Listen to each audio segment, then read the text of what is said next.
नमस्कार। आइए जानते हैं देश भर की खबरें। कोरोना वायरस के खिलाफ लड़ाई के लिए सभी राज्य सरकारों को केंद्रीय गृह मंत्रालय ने नए दिशा निर्देश जारी किए हैं, जिसमें कहा गया है कि सभी तरह के परिवहन सेवाओं पर फिलहाल रोक जारी रहेगी। राज्यों की सीमाएं सील ही रहेंगी। हालांकि आवश्यक सेवाओं के लिए लोगों को बाहर जाने की इजाजत होगी। कृषि से जुड़े कामों में छूट दी गई है। दिशा निर्देशों के अनुसार लोग बस, मेट्रो, हवाई ट्रेन के सफर नहीं कर पाएंगे। स्कूल, कॉलेज, कोचिंग सेंटर सभी बंद रहेंगे। बाहर निकलते समय मुंह को मास्क से ढकना अनिवार्य होगा। सार्वजनिक स्थानों पर थूकने वालों को जुर्माना देना होगा। Cinema hall, mall, shopping complex, gym, खेल परिसर, स्विमिंग पूल, बार 3 मई तक बंद रहेंगे। लोगों को अंतर्राज्यीय अंतरजिला आवाजाही पर रोक रहेगी। वित्त मंत्री सीतारमण ने पिछले महीने 20.5 करोड़ महिला जनता धारकों के खाते में अलग अलग 3 महीने तक 500 रुपए मासिक भेजने की घोषणा की थी। देश भर में लागू लॉकडाउन के दौरान लोगों को हो रही परेशानियों को देखते हुए उन्होंने इस सहायता राशि को महिला जनधन खाता धारकों के खाते में सीधे भेजने की घोषणा की थी। निजामुद्दीन स्थित तबलीग जमात के मरकज से गायब हुए कंप्यूटरों का अब तक कोई सुराग नहीं लगा है। दिल्ली पुलिस की अपराध शाखा इस संबंध में मरकज के अन्य मौलानाओं और स्टाफ से पूछताछ कर रही है। दूसरी तरफ अपराध शाखा मौलाना मोहम्मद साद के खिलाफ अब तक सबूत जुटाने में लगी है। सबूत मिलने के बाद इस साद के खिलाफ कानूनी कार्रवाई की जाएगी। अंतर्राष्ट्रीय मुद्रा कोष ने आशंका जताई है कि कोरोना के चलते इस साल दुनिया की अर्थव्यवस्था 90 साल पुरानी महामंदी के बाद सबसे बड़ी गिरावट आ सकती है। हालांकि IMF ने यह उम्मीद जताई है कि सबसे बड़ी अर्थव्यवस्थाओं में सिर्फ भारत व चीन ही भयंकर मंदी से बचे रहेंगे।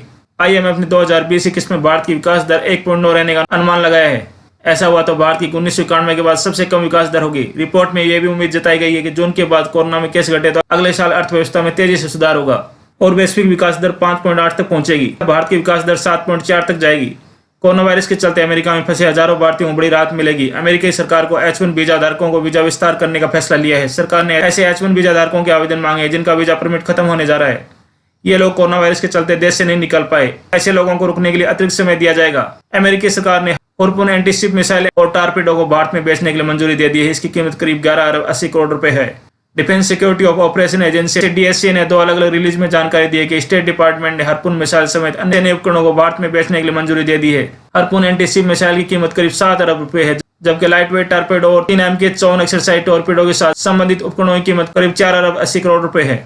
इसका इस्तेमाल समुद्री सुरक्षा में कारगर साबित होगा। लॉकडाउन का फायदा टिकटॉक को मिल रहा है। लॉकडाउन के दौरान गूगल प्ले स्टोर से सबसे ज्यादा इंस्टॉल किया गया है, जिसके चलते इसका ऑल टाइम इंस्टॉलेशन 1 बिलियन यानी 100 करोड़ पहुंच चुका है।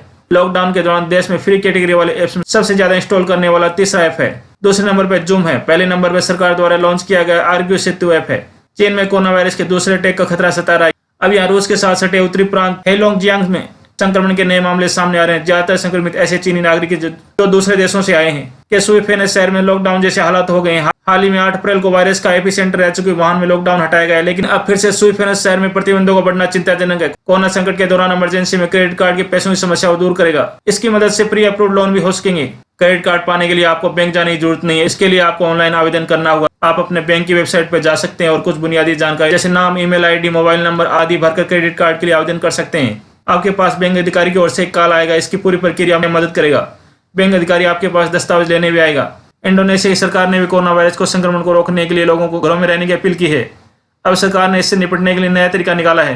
पुलिस और कुछ युवाओं को भूत का रूप दे दिया गया है। ये गाँव में घूमते हैं और इनको देखकर लोग घरों में रहते हैं। अंधविश्वास ही सही, लेकिन तरकीब कामयाब होती नजर आ रही है।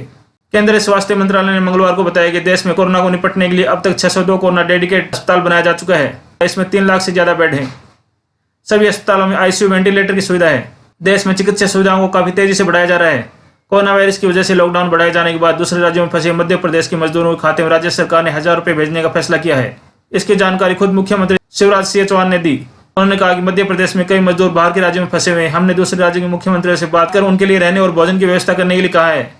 हम उनकी आवश्यकताओं पूरी करने के लिए उनके खाते में 1000 रुपए डालेंगे, जहां वहां से पैसा निकाल पाएंगे। उत्तर भारत में चढ़ते पारे के साथ कई राज्यों में धूल भरी आंधियों का असर देखने को मिल सकता है। केंद्रीय पर्यावरण मंत्रालय ने अगले 3 दिन तक मौसम का मिजाज तीखा रहने की संभावना जताई है। इस दौरान धूल भरी आंधियों के साथ उत्तर प्रदेश, दिल्ली, NCR, पंजाब, हरियाणा और राजस्थान के कुछ हिस्सों में हल्की बारिश, जबकि जम्मू कश्मीर, हिमाचल और उत्तराखंड में भारी बारिश होने के आसार हैं। धन्यवाद।